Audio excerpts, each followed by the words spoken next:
dice la palabra del Señor. Entonces los fariseos, oyendo que había hecho callar a los saduceos, ¿quién? Cristo, se juntaron a una.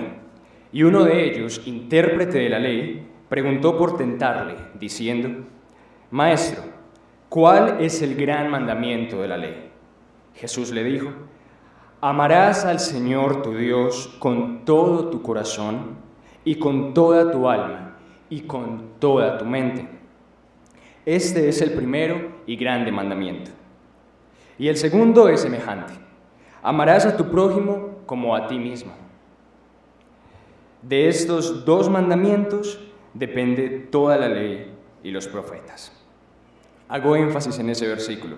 De estos dos mandamientos, amar a Dios sobre todas las cosas y amar a nuestro prójimo como a nosotros mismos, depende toda la ley y los profetas. Nosotros nos congregamos en un barrio específico de esta ciudad. Vivimos en una ciudad específica de este país. Vivimos en un país específico de este continente. Vivimos en un continente específico de este mundo. Vivimos en un planeta específico de este universo. Y vivimos, de hecho, en un universo específico, habiendo solo uno. Pero ¿por qué digo específico tantas veces? Bueno, porque vivimos específicamente en el universo de Dios.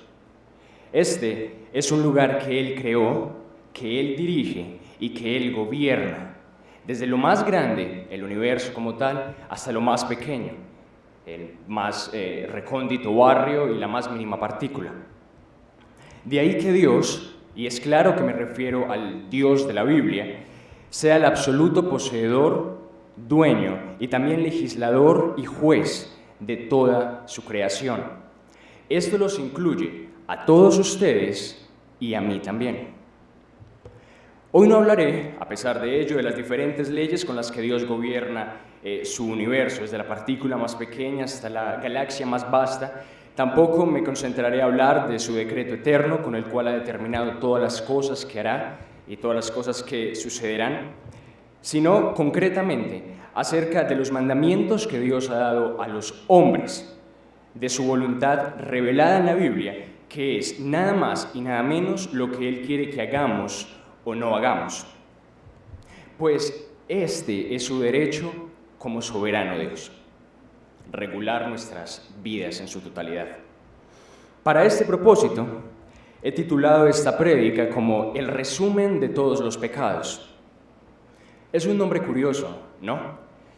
¿Hay un resumen de todos los pecados? Yo creo que sí. Tal como la obediencia tiene un resumen, algo que la sintetiza, de igual manera, los pecados o la desobediencia como tal también tiene un resumen. ¿Cuál es el resumen de la obediencia?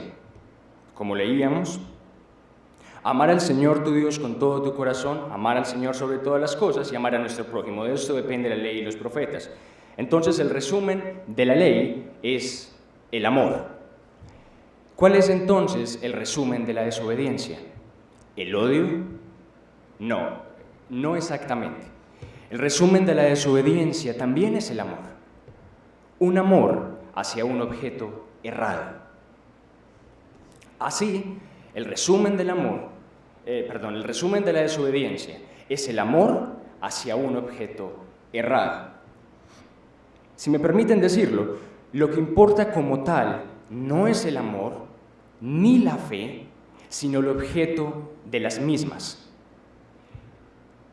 ¿Qué es lo que usted ama? ¿Qué es aquello en lo que usted cree?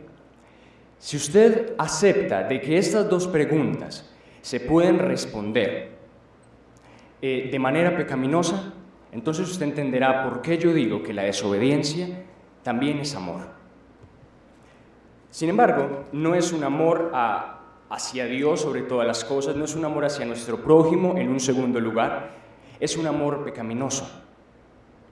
Sé que amor solo hay uno y es el descrito en 1 Corintios 13, pero en este momento me refiero con la palabra amor a esa total inclinación, atracción y deseo de nuestros corazones hacia algo o alguien, a esa preferencia a algo o a alguien por encima de todas las cosas.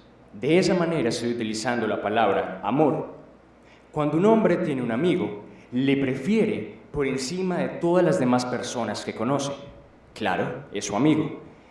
Cuando un padre tiene un hijo, le prefiere por encima de todos los niños del mundo. Claro, es su hijo. De igual manera, cuando nosotros amamos a Dios sobre todas las cosas, preferimos obedecerle.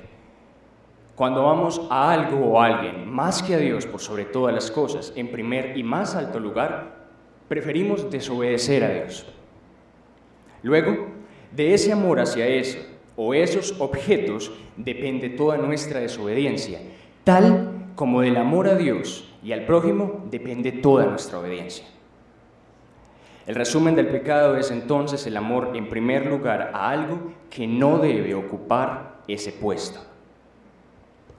Veamos entonces, entrando en materia, 10 principios generales de la Escritura que será de gran importancia tener presentes. En segundo lugar, les llevaré a que se observen ustedes mismos en la palabra ley de Dios como un espejo. Y por último, traeré las consolaciones de la gracia de nuestro Salvador Jesucristo. Veamos primero, pues, algunos principios generales de la Escritura. Con generales me refiero a principios interpretativos que emanan de la misma Escritura para interpretar la misma Escritura. Son importantes tener en cuenta siempre que se lee la Escritura, pero específicamente hoy que en esta predicación. El primero de ellos es que Cristo tiene total potestad sobre el cielo y la tierra. Debemos someternos, pues, a su señorío. Todas las personas del mundo deben de someterse a su señorío, pues a Él se le ha dado, como dice Mateo 28, toda potestad en el cielo y en la tierra. Así que todo lo que hacemos, todo lo que dejamos de hacer, todo lo que decimos, todo lo que deseamos, debe ser conforme a su voluntad, pues Él es el legislador de nuestros seres enteros. En segundo lugar, un segundo principio, es que hay ordenanzas en la Biblia, aparte de la ley moral, que no se salen de la misma, que también nos obligan. La ley moral de Dios, los 10 mandamientos, nos obligan, y podríamos decir que en ellos está resumido todo el manual de obediencia nuestro. Sin embargo, en los 10 mandamientos no se encuentran todas las ordenanzas del Señor. Estas ordenanzas están distribuidas por toda la Biblia. En los 10 mandamientos, por ejemplo, no vamos a encontrar el mandato de la Santa Cena y el bautismo. Sin embargo, lo encontramos en la Escritura. ¿Por qué digo que no se sale de ella? Porque este mandato del bautismo y de la Santa Cena, aunque no está en la ley moral como tal, hace parte, por decirlo de alguna manera, del culto divino. Luego, hace parte del segundo mandamiento. Un tercer principio, antes de ello, entonces hablaré de la palabra ley del Señor.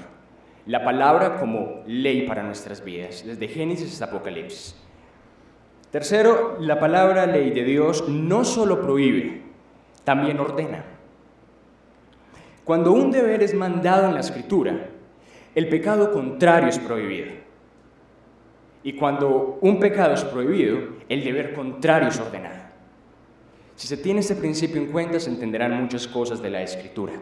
Así que no solamente esto es un catálogo de prohibiciones, sino también un catálogo, por decirlo así, de mandamientos. Cuarto lugar, la palabra ley de Dios no solo aplica a nuestros actos, sino también a nuestros pensamientos. Como Dios es espíritu, decía un predicador, nuestros pensamientos son actos para Él. Ya que Él es espíritu, todo lo que pensamos es como si lo hiciéramos delante del Señor. Así que no solamente es pecado lo que hacemos como tal, sino también lo que pensamos. En quinto lugar, el Nuevo Testamento es el comentario por excelencia del Antiguo Testamento. Leemos el Antiguo Testamento a la luz del Nuevo Testamento. Y lo que el Nuevo Testamento no ha derogado, no ha sacado de vigencia, por decirlo así, continúa vigente. Un ejemplo para que me entiendan es el de casarse con una hermana en la carne. Ustedes no encontrarán palabra alguna acerca de esto en el Nuevo Testamento. Ninguno de los apóstoles ni Cristo habló sobre que casarse con su hermano es pecado, pero en el Antiguo Testamento sí está. Y como en el Nuevo Testamento no está derogado, sigue vigente. En sexto lugar, todos los principios de las leyes que sí han sido derogadas permanecen.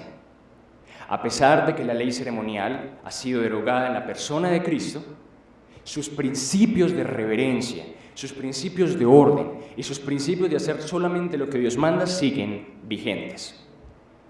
En séptimo lugar, el pecado es tanto no alcanzar el estándar de Dios, que podríamos llamarlo como errar al blanco, como también desobedecer voluntariamente su voluntad, que es la transgresión de la ley.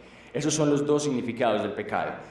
Tanto no hacer lo que está bien, como hacer lo que está mal. En octavo lugar, un octavo principio, la ley moral, aquella que fue dada por la misma voz de Dios en el monte Sinaí y que luego fue escrita por su propio dedo en 2 tablas de piedra, al ser una unidad inseparable que refleja la santa naturaleza de Dios, nunca será derogada por Él. Nunca. Pues si Dios derogara su ley, que refleja su naturaleza, se estaría negando a sí mismo. Y Dios, como sabemos, no puede negarse a sí mismo. Así que la ley moral permanece en su totalidad. Los 10 mandamientos son una unidad. Así como Dios es una triunidad de personas, donde si es ofendido el Hijo, es ofendido el Padre y el Espíritu Santo también, de igual manera su ley es una unidad, donde, según Santiago, cualquiera que guardare toda la ley, pero ofendiere en un punto, se hace culpable de todos. Es una unidad de la misma manera. Noveno principio, es tanto pecado hacer lo que no debemos también como consentir que otros lo hagan. Si yo no lo hago, pero consiento que otros lo hagan, promuevo que otros lo hagan, avalo que otros lo hagan, también peco. Como dicen Romanos, también se deleitan con aquellos que lo practican. Y por último, algo que quizás muchos de nosotros nos hemos mostrado incrédulos, Dios ve todas las cosas. Si tuviéramos esto en nuestros corazones, las 24 horas del día, entenderíamos de que vivimos delante de la presencia de Dios. Y delante de la presencia de Dios nunca pecaríamos. Dios ve todas las cosas. Pasemos pues al segundo lugar, a hablar de la palabra de Dios como un espejo. Los llevaré a que se examinen mandamiento por mandamiento. Y para ello vamos a Éxodo 20, por favor.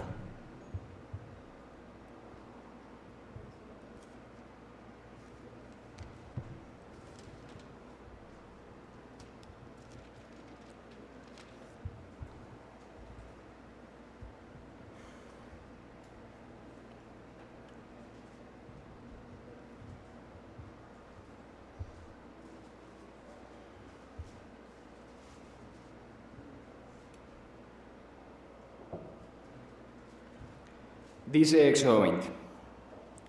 Y habló Dios todas estas palabras diciendo, quede claro, esto lo está diciendo Dios mismo. Es uno de los episodios únicos en toda la historia. Dios entregó su ley hablada.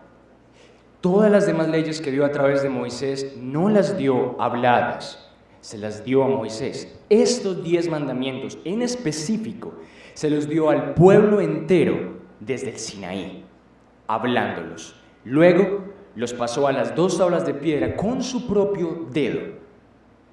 Es importante que eso quede claro. Y habló Dios todas estas palabras diciendo, yo soy Jehová tu Dios que te saqué de la tierra de Egipto, de casa de servidumbre.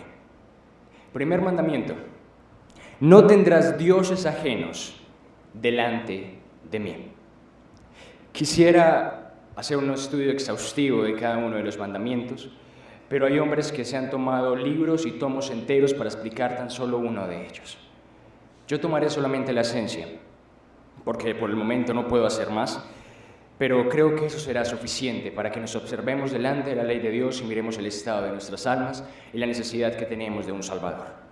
Primer mandamiento entonces es, no tendrás dioses ajenos delante de mí, dice el Señor. Como les decía, hay deberes y prohibiciones en cada mandato. Esta, como ven, es una prohibición. También hay un deber anexo a él, lo que es contrario a esta prohibición. Les recomendaré desde ahora, a pesar de la diferencia que como iglesia tenemos de nuestros hermanos presbiterianos, el Catecismo Menor de Westminster y el Catecismo Mayor de Westminster, sus preguntas, desde la 93 hasta la 153, hablan de la ley moral de Dios y explican cada uno de los mandamientos de una manera muy hermosa. Vamos primero a ver los deberes de este mandamiento. El deber como tal es confesar a Dios, al Dios de la Biblia, como el único y verdadero, y como el nuestro, y adorarle y glorificarle con nuestras almas enteras. Eso es como tal el deber de este mandamiento. Tanto confesar a Dios como Dios nuestro, y no solo como Dios nuestro, sino como el único y verdadero Dios, y glorificarle con todas nuestras almas. ¿Cuál es el fin principal del hombre? Glorificar a Dios y gozar de Él para siempre. Pero también hay prohibiciones, pecados prohibidos en este mandamiento. El que tenemos en primer lugar es el ateísmo, sin lugar a dudas. El ateísmo es un pecado prohibido aquí. Ese pecado tan necio de decir que no hay Dios. Ese pecado tan necio de dar mi fe de la creación de este mundo, del sustento de este mundo, al azar y a un destino ciego. Ese pecado, en este mandamiento, es prohibido. Tal cosa como la que quizás ha dicho el máximo representante de la Iglesia Católica, que si un ateo es buena persona puede ir al cielo, es algo que la Biblia no enseña. El ateísmo es un pecado y nosotros debemos de confesar a Dios con todos nuestros corazones. Eso también incluye el agnosticismo, la duda de si hay un Dios o si no hay un Dios. E incluye cualquier otra perversión de duda. En segundo lugar, la idolatría. Lo vemos, la idolatría también está aquí presente. No tendrás dioses ajenos delante de mí. Sin embargo, no me refiero únicamente a la idolatría de postrarse delante de una imagen, sino a ese amor en primer y más alto lugar a cualquier cosa o persona diferente a Dios. Eso es idolatría. Quizás usted idolatra las riquezas. La Biblia nos dice que la avaricia es idolatría. Si usted es avaro y quiere poseer y poseer y poseer, usted está incumpliendo el primer mandamiento. Si usted lo ha hecho, usted ha incumplido el primer mandamiento. Si usted lo ha hecho, usted ha amado más algo que a Dios. ¿Ven? La desobediencia es el amor hacia algo. Atribuir la alabanza de algo bueno que seamos, tengamos o hagamos también es idolatría. Es lo que se conoce como vanagloria. Mirarnos a nosotros mismos, poner el foco de atención sobre nuestras cabezas y no sobre Cristo. Eso es idolatría. Y si usted comete ese pecado, usted se está amando a usted más que a Dios. También darlo a la fortuna, o al azar, o a la suerte, a cualquier clase de ídolo, o a cualquier otra criatura, es pecado.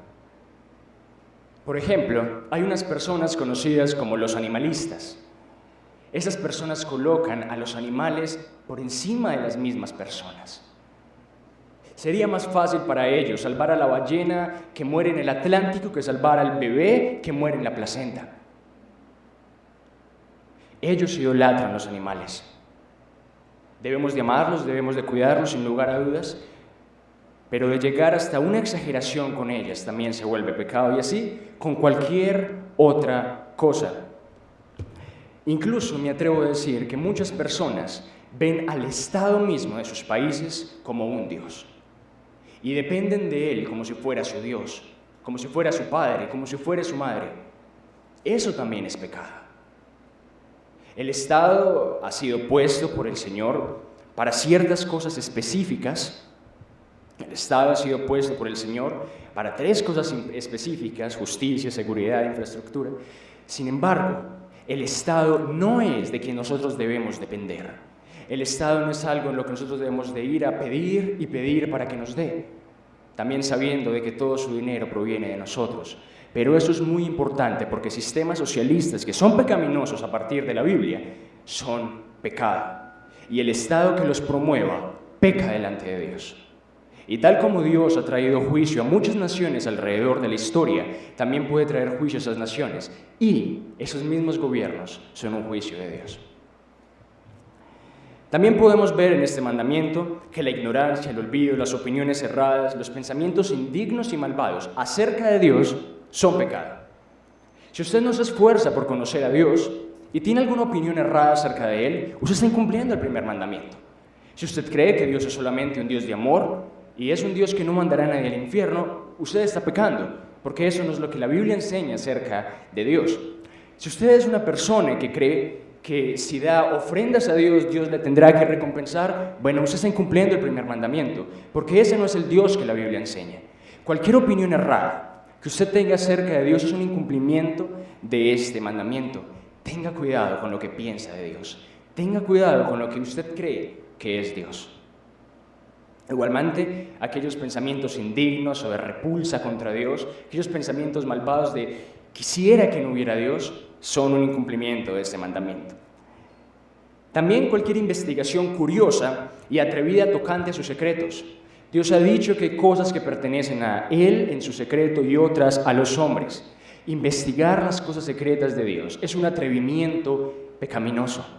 No debemos, porque el Señor no ha querido revelarlas. Apartarnos de Él por cualquier cosa en nuestra mente, en nuestra voluntad o en nuestros afectos también es un incumplimiento de este mandamiento, porque no lo estamos teniendo a Él como único y verdadero Dios. La dureza de corazón, el orgullo, la presunción, cualquier seguridad carnal o cualquier intento de tentación a Dios es un incumplimiento de este mandamiento. Si usted es orgulloso, usted se cree superior a todos. ¿Y por qué no a Dios mismo? Si usted es duro de corazón, usted no pondrá cuidado en la palabra del Señor. De hecho, repito las mismas palabras que el Señor, el Espíritu Santo dijo: si escuchas hoy la voz del Espíritu Santo, no endurezcáis vuestros corazones. La dureza del corazón es un incumplimiento de este mandamiento. De igual manera, toda tibieza y frialdad con las cosas del Señor. La reverencia es algo supremamente importante delante del Señor. Y es algo que muchas iglesias han olvidado. Y espero que esto jamás suceda con ustedes, conmigo. Claramente, orar o dar algún culto religioso a santos, ángeles o cualquier otra criatura es un pecado prohibido en este mandamiento. Las personas que están en la religión católica, específicamente hablando por la tradición de nuestro país, cometen este pecado en sus misas y en sus cultos. Nosotros no podemos adorar o reverenciar de una manera religiosa a ningún hombre, por más conforme a la imagen que haya sido en su vida, ni a ningún ángel, porque ellos son servidores nuestros, dice la Escritura, ni a ninguna otra criatura, porque el único digno de honor y gloria es Dios, el Dios Trino, la Trinidad como tal. Todo pacto o consulta con el diablo, hechicería, brujería, todo horóscopo, consulta de cartas, tabaco, de las manos y cualquiera de estas cosas es un pecado que va en contra de este mandamiento. El menosprecio a Dios y a sus mandamientos, aunque sea a uno, es un incumplimiento de este mandamiento. Será llamado pequeño en el reino de los cielos el cristiano que desobedezca un mandamiento y enseñe hacia los otros. También enseñó Cristo y vimos en las prédicas de nuestro pastor. Resistir o entristecer al Espíritu Santo, porque Él también es Dios. El descontento, impaciencia o rabia contra los males que Dios nos manda, también es un pecado en este mandamiento. Sí, lo dije, males que Dios nos manda. Dios envió males a Job. Dios envía males a nosotros, pero son males con un propósito correcto. Males que redundan en bienes. Pero nosotros debemos depender del Señor de tal manera de que esto no nos produzca descontento o lo acusemos de loco o nos quejemos contra el Señor, porque Él tiene un control perfecto de todas las cosas. Cualquier insensibilidad ante sus juicios también es un pecado de este mandamiento. Quizás ustedes crean de que yo no estoy diciendo nada en serio en este momento. Quizás piensen de que solamente son pecados más, que todos incumplimos y nos podemos excusar en los pecados de ellos. De ninguna manera. esa insensibilidad ante los juicios del Señor, porque Él vendrá a juzgar a vivos y a muertos al final de los tiempos, también es un pecado en este mandamiento. Y por último, obedecer a los hombres antes que a Dios. ¿Por qué? Porque usted está amando a los hombres antes que a Dios. Nuestra obediencia es a Dios en primer lugar, luego a los hombres. Si obediencia a los hombres no nos lleva a desobedecer al Señor. Miren pues ustedes ante la luz del primer mandamiento y vean si ante esta porción del espejo divino ustedes son culpables ante el Señor. En segundo lugar, el versículo 4 nos habla del segundo mandamiento. No te harás imagen ni ninguna semejanza de lo que está arriba en el cielo, ni abajo en la tierra, ni en las aguas debajo de la tierra. No te inclinarás a ellas, ni las honrarás, porque yo soy Jehová tu Dios, fuerte, celoso, que visita la maldad de los padres sobre los hijos, sobre los terceros y sobre los cuartos a los que me aborrecen, y que haga misericordia a millares, a los que me aman y que guardan mis mandamientos. ¿Cuáles son los deberes de este mandamiento? En primer lugar, este mandamiento nos habla del culto divino como tal. Aquí muestra una prohibición de un culto errado. Recuerden, el mandato contrario siempre va a estar vigente, así que nos muestra que debemos recibir, observar y guardar puros y completos todo el culto y las ordenanzas de Dios tal como Él las instituyó en su palabra. Esto es lo que se conoce como el principio regulador de la adoración del culto cristiano. ¿Qué significa esto?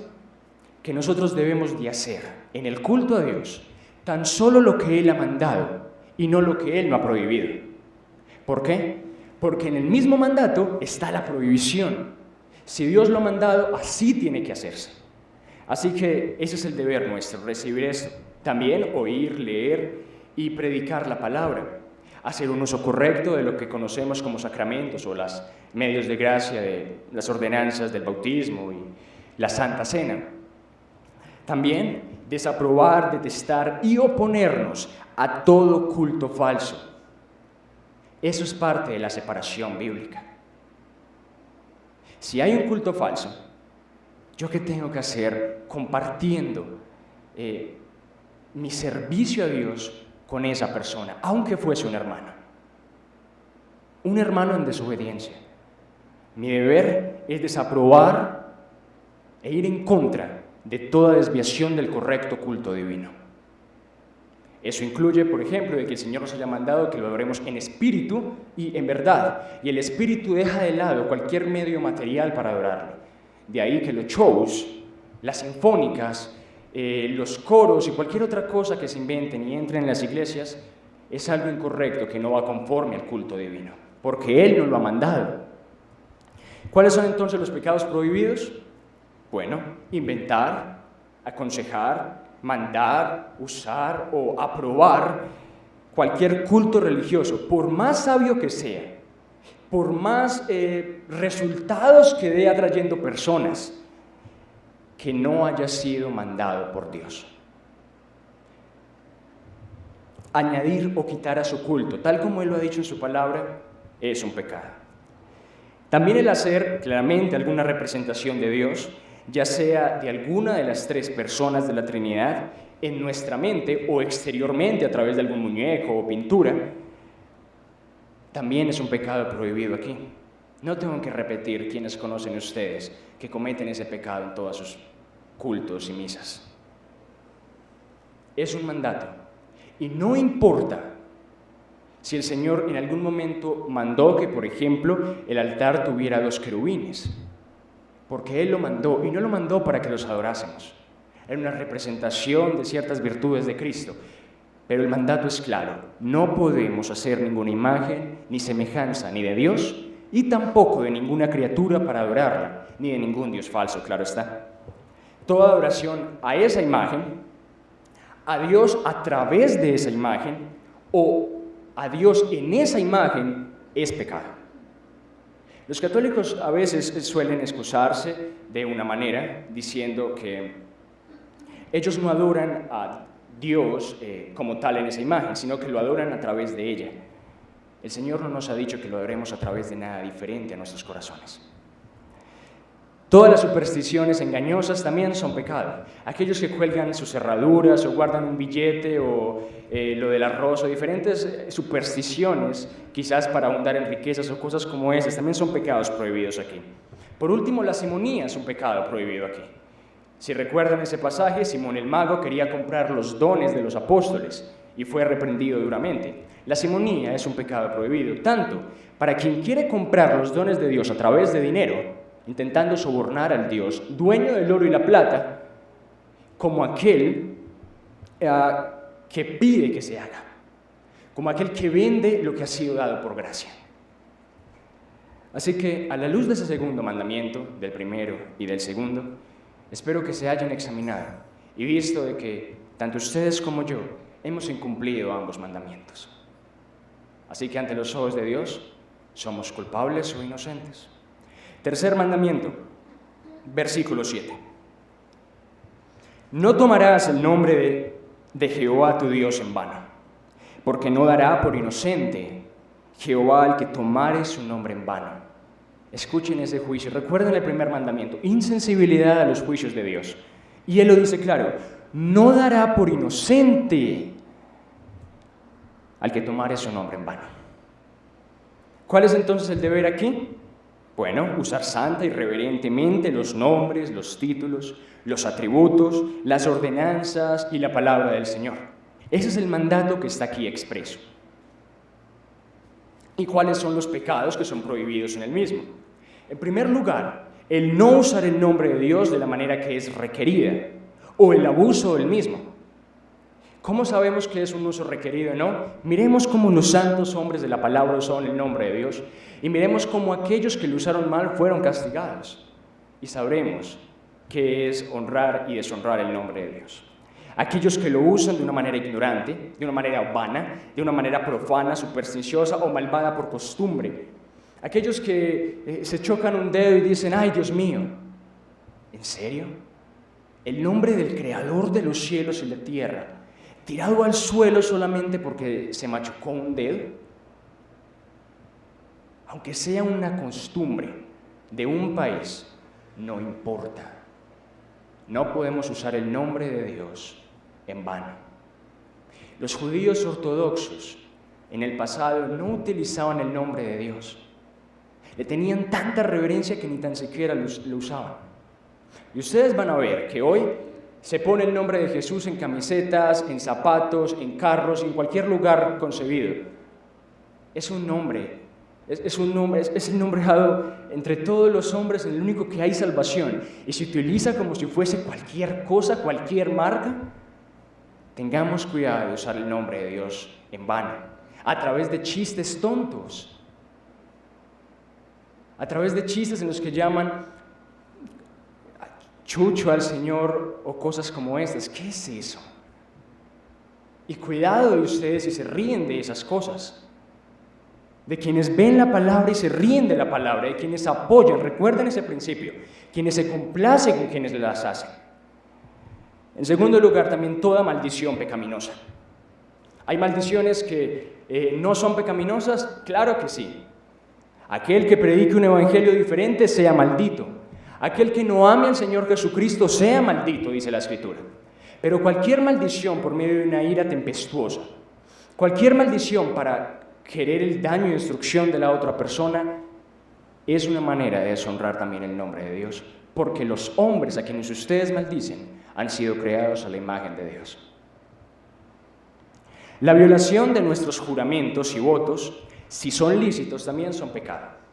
Cuando nosotros juramos, eso se hacía en el pasado, que se juraba por el nombre de Dios, poniendo la mano en la Biblia, en los diferentes juzgados, y ya no se hace. Cuando se juraba también de esta manera, se tenía que cumplir la palabra. Y aunque no se haga así, nosotros debemos de cumplir nuestra palabra si lo que prometimos es lícito. Porque si cumplimos lo ilícito que prometimos, también pecamos. La murmuración o queja contra Dios también es un pecado aquí. Es una blasfemia a su santísimo nombre, quejarnos o murmurar contra Él. También la mala interpretación, aplicación o alguna perversión en general de su palabra es un mandato, es una prohibición de este mandamiento. ¿Por qué? porque su palabra es lo que Él ha querido revelar, la que muestra quién es Dios. Pervertirla y profanarla es pecar contra sí mismo, porque es su palabra y Cristo es la palabra de Dios. Por último, hacer profesión de religión con hipocresía o por fines pecaminosos, avergonzarse de la misma o abandonarla es un pecado prohibido aquí. Cuando usted viene a la iglesia, quizás solamente por una mera obligación, porque es domingo y es lo que siempre he hecho por costumbre, no sea hipócrita. No blasfeme el nombre de Dios de esa manera. No le digo que se vaya, le digo que se arrepienta. Porque el Señor ha ordenado que nos congreguemos, el Señor ha ordenado diferentes medios de gracia. Y si usted lo hace porque los demás lo ven, por ganar un punto con otra persona, usted lo está haciendo de manera hipócrita y con eso blasfema el nombre del Señor quien ha ordenado eso. Así que a la luz de este tercer mandamiento, si ustedes se miran con sinceridad, y si Jehová no verá como inocente al que toma su nombre en vano, ustedes se pueden considerar inocentes, no importa cuántos años tienen, ustedes se pueden considerar inocentes delante del Señor del cumplimiento del primero, segundo y tercer mandamiento. Yo no puedo. Cuarto mandamiento.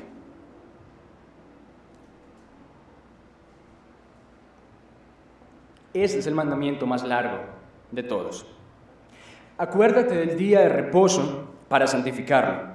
6 días trabajarás y harás toda tu obra, mas el séptimo día es de reposo para Jehová tu Dios. No hagas en él obra alguna, tú, ni tu hijo, ni tu hija, ni tu siervo, ni tu criada, ni tu bestia, ni tu extranjero que está dentro de tus puertas. Hago un paréntesis aquí. El mandato principalmente, como ven, va enviado al padre de familia, porque él debe de velar por el cumplimiento de las demás personas que están a su cargo. Porque en 6 días hizo Jehová los cielos y la tierra, el mar y todas las cosas que en ellos hay, y reposó en el séptimo día. Por tanto, Jehová bendijo el día de reposo y lo santificó. Este mandamiento es muy especial, y por eso haré una pequeña introducción antes de pasar a los deberes y las prohibiciones que venía haciendo con los 3 mandamientos anteriores. Este mandamiento por muchas personas no es considerado un mandamiento de la ley moral y no es considerado un mandamiento que sea obligatorio para nosotros en el día de hoy. Así que, a pesar de que la prédica no es como tal del día de reposo, haré una pequeña introducción. Y la introducción la empezaré diciendo a aquellos que mutilan la ley de Dios. Como vimos en uno de los principios, la ley de Dios es una unidad inseparable. Santiago 2, cuando lo quieran leer, también lo enseña. Y es claro que Santiago se está refiriendo a la ley de Dios. Y en ningún lugar del Nuevo Testamento se deroga. Pero quizás usted diga que este mandamiento es cumplido por cada creyente en la persona de Cristo. Yo le pido que no me venga con eso. Porque en Cristo también hemos cumplido, los que creemos en Él, todos los otros 9 mandamientos. Y eso no significa que debamos entonces incumplirlos. El hecho de que en Cristo hayamos cumplido los mandamientos porque Él nos da su justicia, no quiere decir que ahora tengamos la potestad de incumplirlos. Si usted hace eso con el 4, yo lo puedo hacer con el 7 y fornicar. Al fin y al cabo, Cristo cumplió el mandamiento de no fornicar por mí. La obediencia de Cristo a favor de su pueblo no significa que estemos exentos del cumplimiento de su ley. Significa que nuestra incapacidad, ha sido llena y suplida por su capacidad de obediencia. Significa que podemos recibir su justicia como nuestra, a través de la fe para tener paz con Dios. Su obediencia no anula la nuestra. Su obediencia nos da salvación del pecado. Su obediencia nos hace ser vistos por Dios como justos para siempre. ¿Para qué? Según Efesios 2, para vivir una vida de justicia delante de Él. Y tan solo piensen en esto. Si el pecado es transgresión de la ley, y Cristo vino para salvarnos del pecado, es decir, para salvarnos de la transgresión de la ley, ¿cómo es posible que eso signifique que Dios anularía su ley si es por medio de ella que Él determina y nosotros sabemos que es pecado? Espero me haya hecho entender. Si el pecado es transgresión de la ley, y Cristo vino a salvarnos de esa transgresión de la ley que nosotros hemos hecho, ¿cómo es posible que salvarnos de esa transgresión de la ley signifique que Él anularía su ley si es por medio de ella que sabemos qué es el pecado y qué no es el pecado? Quedaríamos un libertinaje completo. Podríamos hacer lo que quisiéramos, porque no habría ley. Sin embargo, el Señor no ha anulado su ley porque, como veíamos ahora, es parte de su santa naturaleza. Significa entonces que Dios vino a regenerarnos, salvarnos del amor del pecado, a justificarnos, salvarnos del castigo del pecado, a santificarnos, salvarnos del poder del pecado y a glorificarnos, salvarnos de la presencia final del pecado en el final de los días. Ese tercer propósito, santificarnos, es darnos una mayor conformidad con la persona de Cristo. ¿Y qué es eso sino hacernos más obedientes a Dios? Este mandamiento entonces está tan firme como aquella vez que Dios lo pronunció con su voz de manera única y lo escribió con su dedo. Pero también me dirijo, antes de seguir, a aquellos que dicen que este mandamiento no está en la conciencia. Vamos, ¿cómo es posible sostener una doctrina tan importante como esta en un aspecto tan subjetivo como la conciencia? Amigo, tomando las palabras de Santiago 2, el que dijo, no cometerás adulterio, el que dijo, no tomarás el nombre de Jehová tu Dios en vano, el que dijo, no tendrás dioses ajenos delante de mí, también ha dicho en el mismo pasaje, alrededor de los mismos versículos, acuérdate del día de reposo para santificarlo.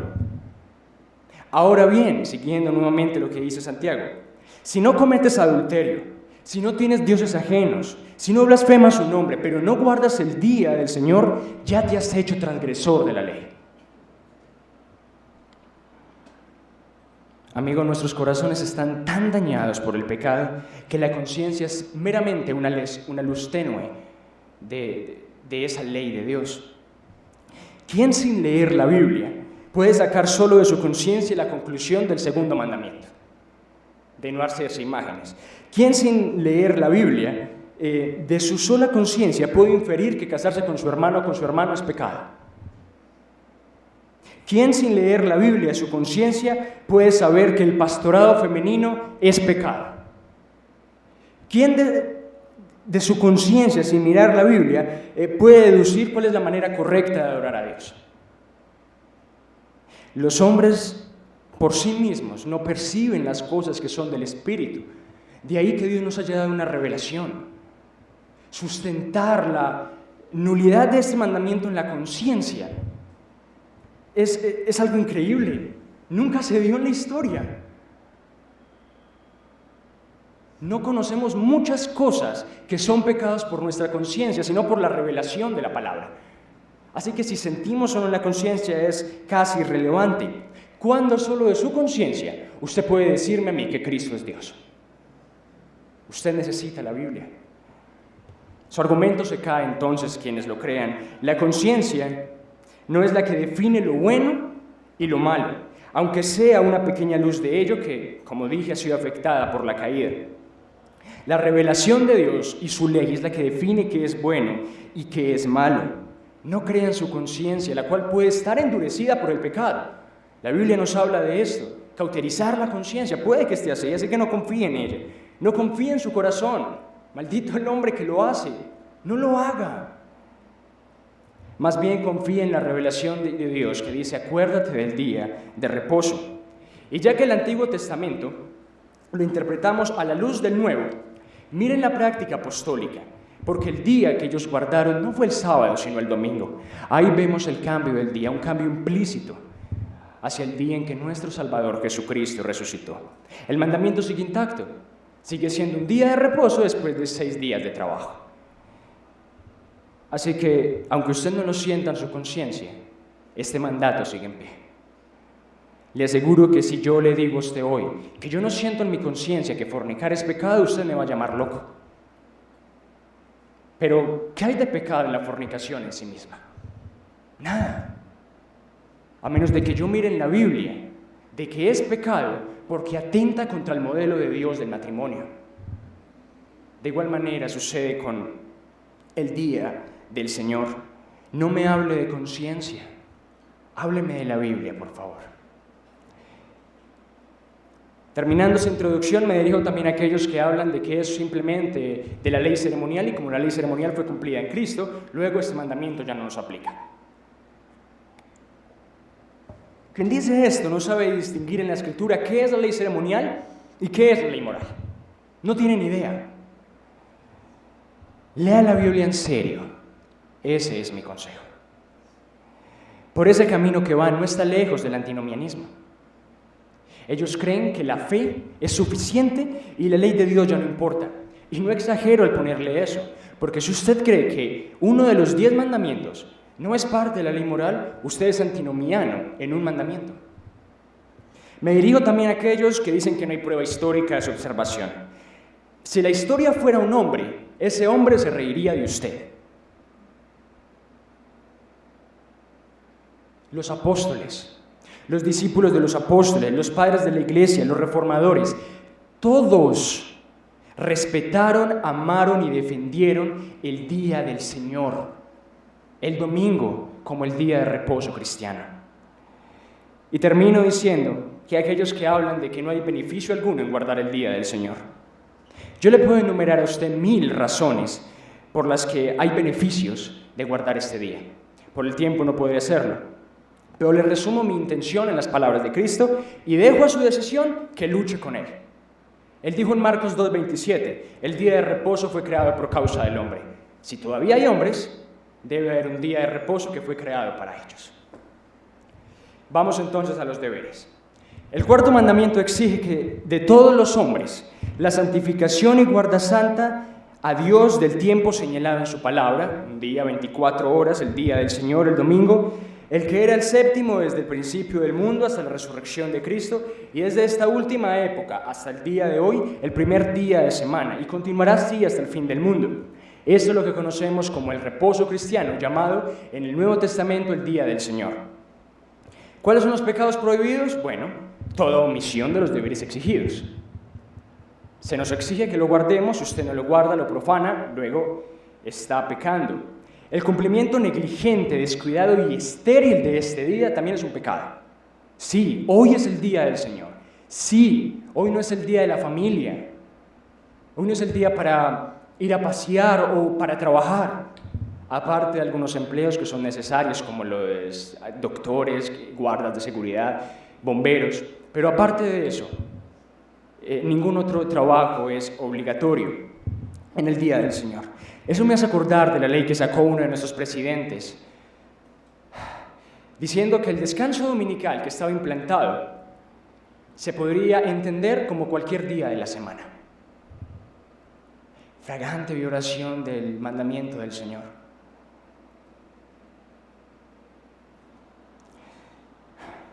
Toda profanación del día por ociosidad y por hacer lo que en sí mismo es pecaminoso, lo cual es malo en todos los días, también en este, por cualquier pensamiento, palabras y obras innecesarias acerca de nuestros trabajos, también de nuestros estudios, para quienes estudiamos. Vender en este día, comprar en este día es pecado. ¿Por qué? Bueno, el mandamiento dice, no hagas en él obra alguna, tú, ni tu hijo, ni tu hija, ni tu siervo. Cuando nosotros compramos, quien nos vende de alguna manera es nuestro siervo. No podemos comprar en el día del Señor. Y lo digo con tal dogmaticidad como les aseguro ahora mismo que ustedes no pueden matar, y no pueden robar, y no pueden fornicar. No pueden profanar el día del Señor. Y si lo hacen, pecan.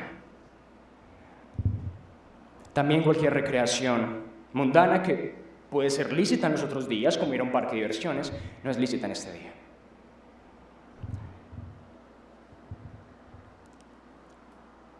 Para terminar con este mandamiento, que creo que ha quedado claro, y vuelvo, no es el asunto de la prédica, repito las palabras de un predicador llamado Robert McCheyne, quien cierta vez en Escocia, cuando se iba a instaurar el funcionamiento del ferrocarril en el Día del Señor, él se levantó y predicó contra él, mencionando una de las frases de un predicador llamado el Dr. Love, el cual dijo algo con lo que estoy de acuerdo. Maldita toda ganancia, maldito todo deleite, maldita toda salud que es obtenida por medio de la criminal usurpación del día del Señor. Usted es un ladrón si roba las preciosas horas que el Señor ha reclamado como suyas. Quinto mandamiento.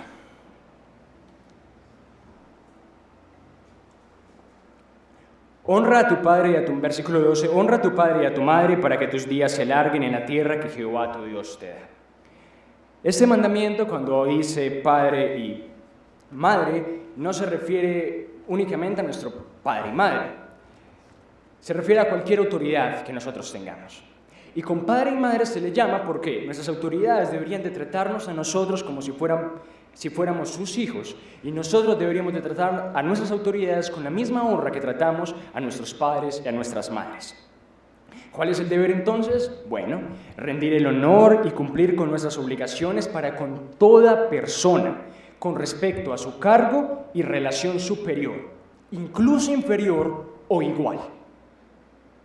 La Biblia dice que debemos de someternos los unos a los otros. Luego, no solamente aplica para quienes están en un grado de eminencia frente a nosotros, sino también para todos aquellos que están en una condición igual e inferior incluso. Debemos de rendirles honor y respeto. ¿Pecados prohibidos entonces? Que descuidemos y rebajemos, siendo lo contrario el deber, el servicio que corresponde a cada uno en el puesto de la relación que ocupa, a nuestros padres y madres, a nuestros abuelos, a los ancianos. Dios ha puesto en un lugar importantísimo en la Escritura a los ancianos. Y eso se ha perdido en esta sociedad. Tanto que a las personas les da miedo o no quieren ser ancianos. Ser ancianos es hermoso según la Escritura. Dios ama las canas de los ancianos. Y nosotros debemos de respetar esas canas y esas experiencias de ellos. Asimismo, todas las autoridades. Un ejemplo de ello es la impuntualidad. La impuntualidad es un pecado prohibido aquí. Cuando usted es impuntual, usted no está respetando a la otra persona. Eso es un pecado prohibido aquí. Tenga cuidado con la impuntualidad, porque aunque usted peca contra el otro, también está pecando contra Dios. Y tenga sobre todo cuidado con la impuntualidad en el día del Señor. Venga antes, con antelación al servicio, y prepare su corazón. Los esposos, entre ambos, se deben mutuo respeto y abnegación. El esposo debe amar a su esposa como Cristo a la iglesia, la esposa debe respetar a su esposo como la iglesia debe respetar al Señor Jesucristo. Los padres deben de educar a sus hijos, guiar a sus hijos por el camino del Señor, amarlos, guiarlos, bendecirlos, orar por ellos, agradecer al Señor por ellos, no exasperarlos, no guiarlos por malos caminos. ¿Y qué tienen que hacer los hijos? Honrar a sus padres en lo que es justo. Si tu padre te manda a robar, no lo robes, desobedécelo, porque desobedeciendo lo obedeces a Dios. Pero si te manda a lavar los platos, ¿qué me vas a venir a decir ahí que vas a desobedecer a Dios? Honrar a nuestros padres es un deber de este mandamiento. Honrar a nuestros gobernantes, aunque sean injustos, debemos de honrarlos. Eso no significa que no debamos de hablar en contra de las cosas malas que nuestros gobiernos hacen. De una manera reverente, de una manera pacífica, de una manera organizada, pero debemos de honrar a nuestros gobernantes, desde nuestros alcaldes hasta el presidente mismo. Esto me hace acordar también de la responsabilidad que tiene el pastor como autoridad de nuestra iglesia. Él tiene autoridad frente a nosotros. No es señorío, no es una dictadura, es una autoridad que Dios ha delegado al pastor. Y como tal, merece honra de todos nosotros. La Biblia es tan clara con esto que dice que para acusar a un anciano, a un pastor, se necesitan por lo menos 2 testigos. Tengan cuidado con profanar la autoridad pastoral. Tengan cuidado con eso, porque la Biblia también claramente habla de cuán feo es este pecado delante del Señor, porque de alguna manera el pastor de una iglesia local es un representante del Señor en la misma. Tengan cuidado con el respeto que deben a su pastor, a nuestro pastor. También están los jefes. Los jefes, claro, deben de someterse al Señor, pero también deben de honrar a sus inferiores. Recuerden, el mandamiento, aunque va dirigido a autoridades, de manera inversa también va dirigido hacia las autoridades, hacia sus inferiores. De esa manera los jefes no, si ustedes son jefes, no deben de ser rigurosos. La carta de Pedro lo habla de manera muy clara. Ni rigurosos ni ásperos con ellos. Y los trabajadores deben de esforzarse en ser diligentes. Como decía Martín Lutero, ustedes no van a honrar al Señor si son zapateros, clavando cruces en sus zapatos, sino haciendo cada zapato con excelencia. Sexto mandamiento. Antes de pasar a él, con base en estos 5 mandamientos, y olvidé decir esto en el cuarto, con base en estos 5 mandamientos que hemos visto, ustedes son culpables o inocentes delante de Dios. No nos hagamos cuentos. Todos y cada uno de nosotros hemos profanado el primero, segundo, tercero, cuarto y quinto mandamiento. La pregunta es, ¿lo seguirán haciendo después de hoy? Hoy mismo tienen la oportunidad de honrar este día. Sexto mandamiento, corto. No matarás. ¿Cuáles son los deberes de este mandamiento? Los inversos a la prohibición de no matar. Esforzarnos por cuidar nuestra vida y también la de otros. Y no solo eso, sino también estudiar.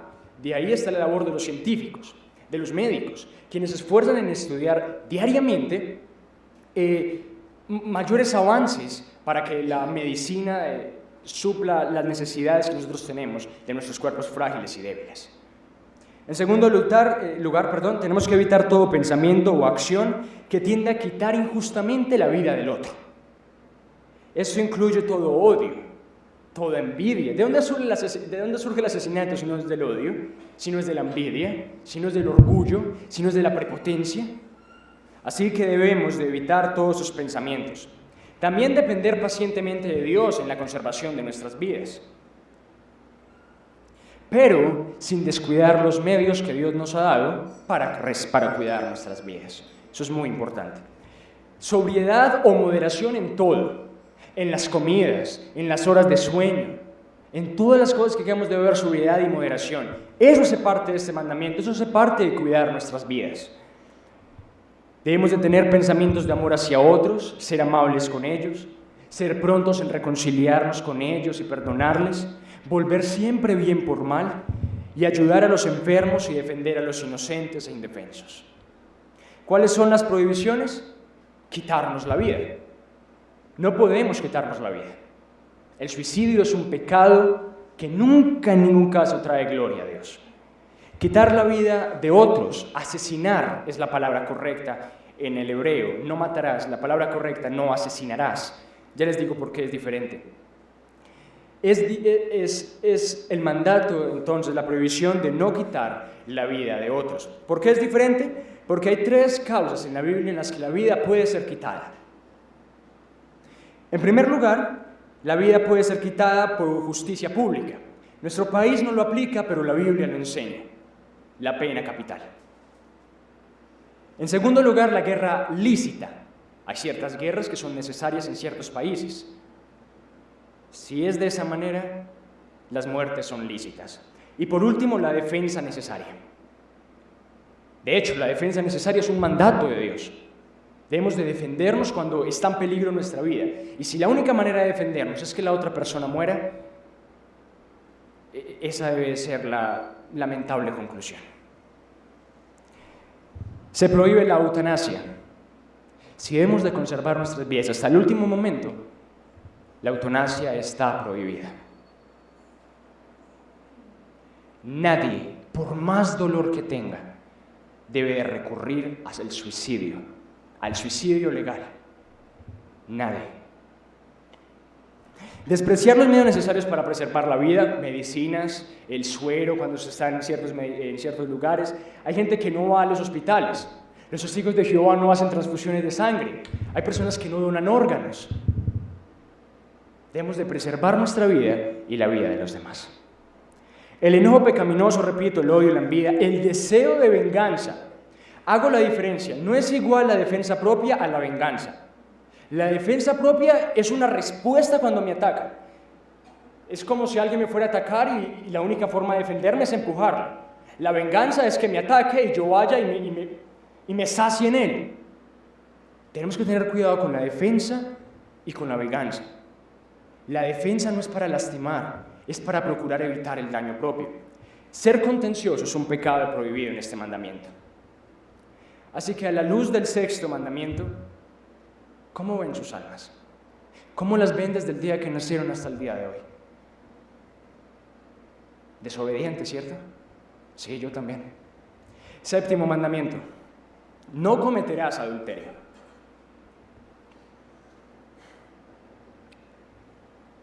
El séptimo mandamiento exige que preservemos nuestra propia castidad y la de nuestro prójimo en corazón, palabra y comportamiento.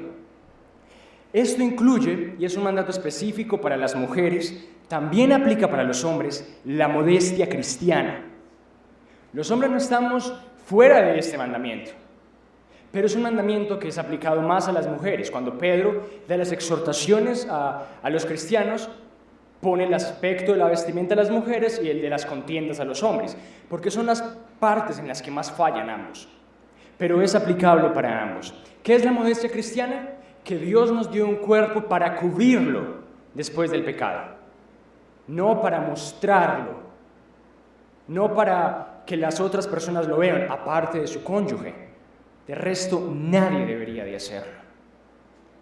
Eso incluye cualquier desviación de la modestia cristiana, como los vestidos de baño, bikinis, para ser más exacto, cualquier minifalda, cualquier ropa apretada, aunque cubra todo el cuerpo. Es como si hubiera pintura en el cuerpo, se sigue viendo la figura. La modestia cristiana es muy importante y el pastor ha hablado de ella. Yo les pido que pongan y tengan en cuenta eso y también revisen ese aspecto. Los hombres, tengan cuidado de salir. Hay hombres que también salen a la calle, que porque la parte de su pecho no es igual que la de las mujeres, entonces creen que tienen el derecho de mostrarlo. Tampoco. La ropa fue hecha para cubrir el cuerpo del hombre y de la mujer, de ambos. Las compañías también son un pecado, son un deber en este mandamiento, las compañías correctas. Y el matrimonio a todos aquellos que no tengan el don de castidad. Es un mandato de Dios que quienes no tenemos un don de castidad nos casemos. Porque a unos se les ha sido dado un don, como dijo Cristo, y a otros otro. El mandamiento es un don. Pecados prohibidos, el séptimo mandamiento prohíbe entonces todo pensamiento, palabra o acción que conduzca a la impureza sexual. La fornicación, que son las relaciones sexuales antes del matrimonio, el adulterio, relaciones sexuales en el matrimonio con una persona diferente a su cónyuge. El homosexualismo es un pecado claro aquí, va en contra de la ley de Dios. No importa si usted es un homosexual y dice creer en Cristo. La homosexualidad es un pecado que debe abandonarse y del cual se debe de arrepentir la persona. Cambiarse de género, que es algo que está de moda ahora por el avance de la tecnología, que es cambiar ciertas partes del cuerpo. El género siempre va a ser el mismo. Usted siempre va a tener los mismos genes, pero es pecado que lo haga. Hacerse operaciones, sobre todo las mujeres, para lucir un supuesto mejor cuerpo, esa vanidad, pecado. A menos de que fuese necesario por un accidente de tránsito ciertas cosas, si no se hace por eso, sino por vanidad, es pecado.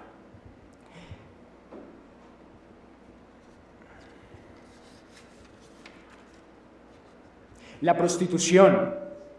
Los hombres o mujeres que hacen uso de la prostitución pecan. La pornografía es pecado, ya sea en imágenes o ya sea en videos. La masturbación es pecado. Es casi como fornicación con usted mismo.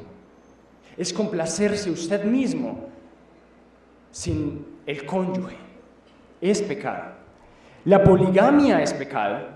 Dios solamente ha permitido una pareja por persona al mismo tiempo.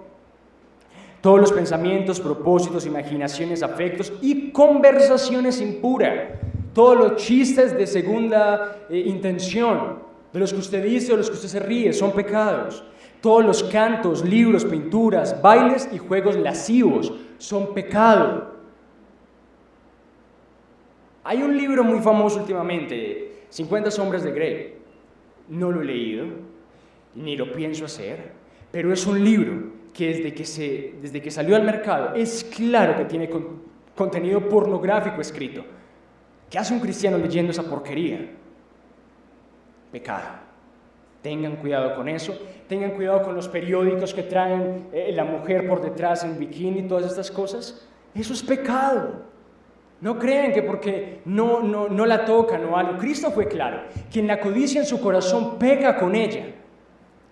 Y cualquier acto de impureza o provocación a ellos, ahí incluyo la inmodestia de las mujeres o de los hombres, toda sensualidad o seducción es pecado. A la luz de esto, mujeres, hombres, mírense, culpables o inocentes ante los ojos de Dios. Ya vamos a terminar. Vamos al 8º mandamiento rápido. No hurtarás. El 8º mandamiento exige que procuremos y promovamos por todo medio legítimo la prosperidad y el bienestar, tanto de nosotros como de los otros.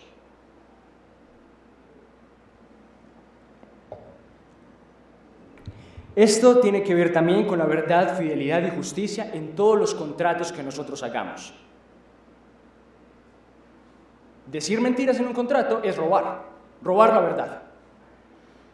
Guardar, usar y disponer de aquellas cosas que son necesarias y convenientes para el sostén de nuestros cuerpos. Usar la comida apropiada. Comprar una cama no es pecado, y comprar una casa no es pecado, tener un carro no es pecado. Cualquier cosa que sea necesaria, la podemos usar. Un trabajo lícito es un deber exigido en este mandamiento. Tener un trabajo lícito es un deber. El esfuerzo por todos los medios lícitos y justos para procurar preservar y acrecentar las riquezas y bienestar de otros y el nuestro. ¿Cómo? A través del trabajo. ¿Cómo? No robando a los demás. Debemos de tener cuidado con esas cosas. Incluso con nuestros jefes. Robar horas de trabajo. Todo eso es pecado. Le estamos robando dinero porque es dinero que no estamos trabajando. Y el Señor nos ha dicho que quien no trabaje, no coma. La moderación en nuestros juicios, voluntades y afectos a los bienes mundanales. A pesar de que podemos disfrutar de ciertos bienes de este mundo, no debemos de dar nuestra inclinación a ellos. No debemos de buscarlos, quererlos y amontonar riquezas. Es muy diferente que un hombre dé el sustento de su casa a que el hombre sea avaro con las cosas que empieza a ganar. ¿Qué es lo que prohíbe? Todo lo que impide o tiende a impedir injustamente la prosperidad y bienestar de nuestro prójimo, de cualquier cosa. Robar, plagiar. Ustedes han visto, sobre todo en nuestra ciudad, las personas que venden discos piratas, películas piratas. Eso es pecado. No se están respetando los derechos de autor. Es pecado.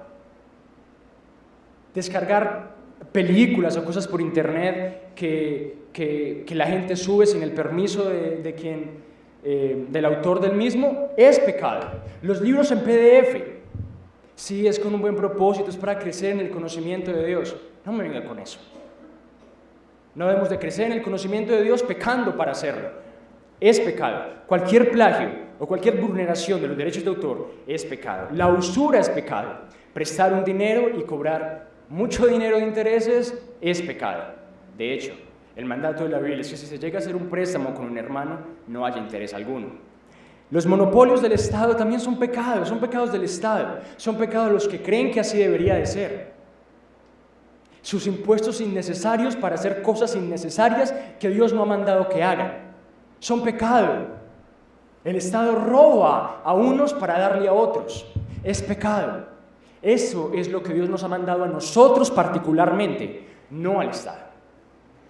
Juegos de azar, conseguir dinero fácilmente, conseguir dinero que muchas veces es robado a otros en esos juegos de azar, es pecado. Privarnos del uso debido y las comodidades que Dios nos ha dado, la comida correcta y todo esto, es pecado. El ascetismo, que decía de que debemos de vivir casi en un monasterio, en un monte, no comer más que pan y agua, eso es pecado. Dios nos ha provisto el pan, Dios nos ha provisto el sueño y debemos de hacer uso de ellos. La ociosidad es pecado. ¿Cuántos de ustedes se quedan todo un día frente a un televisor, frente a un computador, frente a un celular? Simplemente dormidos en sus camas. La ociosidad es pecado. Y por último, una nula, escasa o triste mayordomía. La mayordomía tiene que ver con las ofrendas. Si usted recibe el dinero de parte del Señor y el Señor ha dicho que usted debe de dar conforme Él le ha dado, quedarse con eso, dar poco de eso, no cumplir por lo menos un estándar mínimo que la Biblia nos muestra, que no es obligatorio, pero un estándar mínimo por lo menos del 10%, porque es un estándar bíblico, también es pecado. Usted no está utilizando correctamente las provisiones que Dios le ha dado. Y se está quedando con dinero que no es suyo. Dios dice que todo el dinero es de Él. Al contrario, usted no puede ver, yo voy a darle a Dios de mi dinero, a la iglesia de mi dinero, no.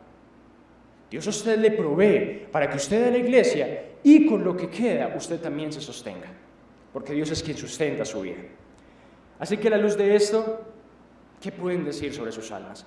9º mandamiento: no hablarás contra tu prójimo falso testimonio. Este exige que sostengamos y promovamos la verdad entre todos los hombres, también la buena fama y la de nuestro prójimo, tanto la nuestra como la de nuestro prójimo. Debemos entristecernos por las debilidades de nuestro prójimo, ocultarlas en cuanto podamos. Alguien decía que el amor nos brinda una regla segura. ¿Qué regla? Ser más estrictos con nosotros y más tolerantes e indulgentes con los demás.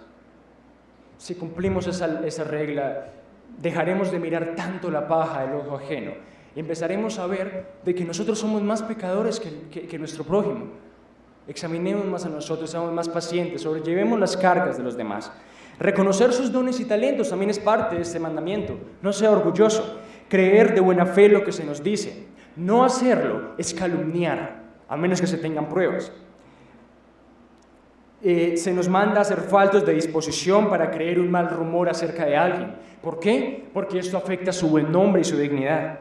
Debemos de estudiar todas las cosas, según Filipenses 4, que son verdaderas, honestas, amables y de buen nombre. ¿Qué se prohíbe?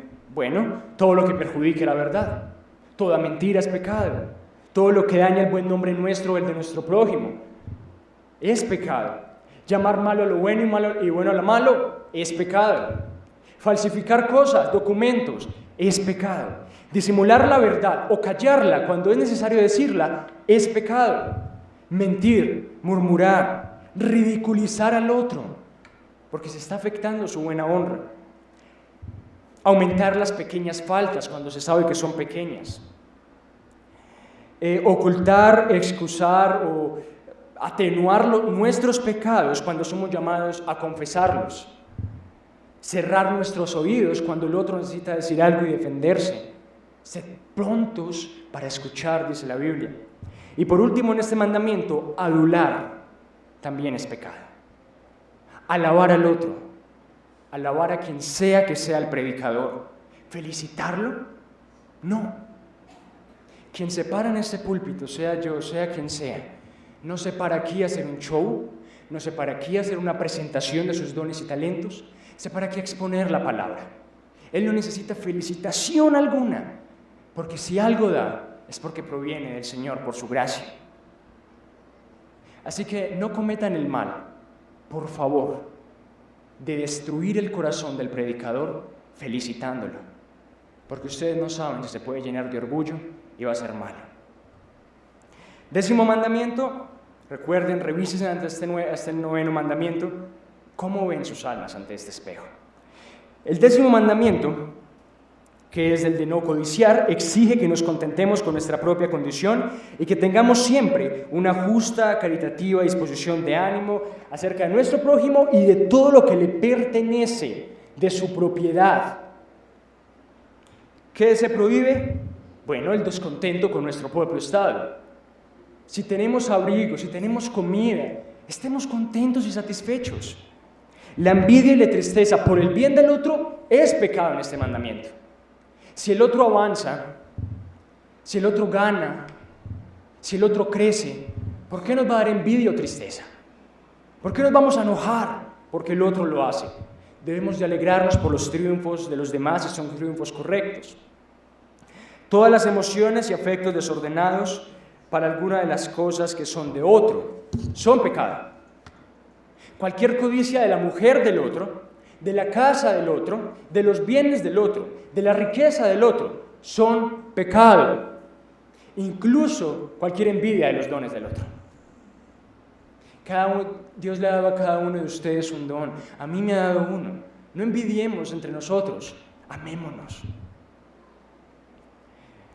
Esos son los 10 mandamientos. Y les aseguro que si ustedes han sido sinceros en la examinación que se han hecho ante este espejo que Dios nos ha dado, faltando muchos mandamientos más por decir, pero siendo esto la esencia de la ley de Dios, ustedes deben de aceptar que nadie ha podido, puede o podrá guardar la ley de Dios. No se engañen, ni me engañen, ni intenten engañar a Dios. Ustedes y yo hemos incumplido los 10 mandamientos en el transcurso de todas nuestras vidas. Y todos estos pecados, desde el más pequeño hasta el más grande, merecen la ira y maldición de Dios ahora y en la eternidad. Los dejo entonces con simplemente todas estas malas noticias. Los he tirado casi a un abismo del que no pueden salir por ustedes mismos porque no podemos cumplir la ley de Dios y Dios pide perfección para entrar a su cielo. Por último lugar, regálenme 2 minutos, por último lugar, permítanme mostrar la consolación de la gracia de Cristo. Sí, ustedes han incumplido los mandamientos de Dios, sí, yo lo he hecho, todos y cada uno. Incluso si hubiéramos incumplido uno, dice Santiago que es como si los hubiéramos incumplido todos. Pero Cristo, por favor escúchenme, Cristo es la propiciación por nuestros pecados. Y si lo otro les ha traído una verdadera tristeza, que espero que haya sido así, una tristeza conforme a arrepentimiento, amigos, que esto les traiga una verdadera felicidad si creen en Cristo, porque Él es la propiciación de nuestros pecados. Propiciación. En el altar había algo que se llamaba propiciatorio en el Antiguo Testamento. Era una superficie plana de oro que cubría el arca, donde estaban los querubines de oro. ¿Qué estaba dentro del arca? La ley, las tablas de la ley de Dios. Y esto, de una manera hermosa, nos ejemplificaba a Cristo. El propiciatorio ocultaba la ley de Dios. Cristo ha hecho lo mismo. Él nos oculta de la ley de Dios con su justicia y su sangre. Él nos oculta del castigo que merecemos de esa ley, con su justicia y su sangre. ¿Y cómo? Si creemos en Él. Si ustedes depositan su confianza de corazón, hoy mismo, en el Salvador Jesucristo, se arrepienten de sus pecados, el Señor, como propiciación de sus pecados, será como una muralla de fuego, por decirlo así, que no permitirá jamás que la ley los acuse a ustedes, porque la ley lo acusó a Él, para que ustedes, si creen en Él, no sean acusados por la misma. ¿Para qué me tomé todo el tiempo de ir mandamiento por mandamiento?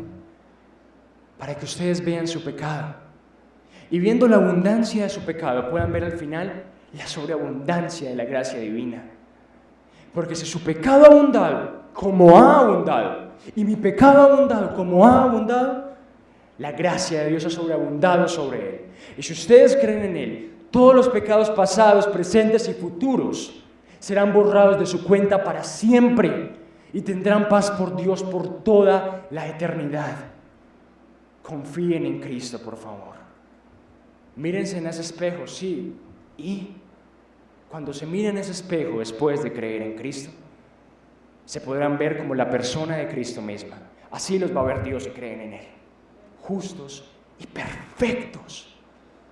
Por favor, si yo llego a faltar mañana, si ustedes llegaran a morir hoy mismo, yo quisiera que solo recordaran esto: si ustedes confían en Cristo, sus pecados, esto demostrará que sus pecados han sido cargados en esa bendita cruz, y su justicia será puesta sobre ustedes cual vestido hermoso, con lo cual serán vistos por Dios para siempre como justos y perfectos, como si jamás hubieran incumplido el primero, el segundo, el tercero, el cuarto, el quinto, el sexto, el séptimo, el octavo, el noveno y el 10º mandamiento, como si los hubieran cumplido en su totalidad todos los deberes, como si jamás hubieran incumplido ninguna de sus prohibiciones. Eso ha hecho nuestro bendito Salvador por nosotros. No lo despreciemos. Y para quienes lo desprecian, está el mandato del Señor. El mandato de que confíen en el nombre de Cristo y se arrepientan de sus pecados. Y quien no lo haga, por pisotear esa preciosa y bendita sangre, recibirá la ira eterna de Dios. Pero quien lo haga, Él recibió la ira eterna, porque confía en Él.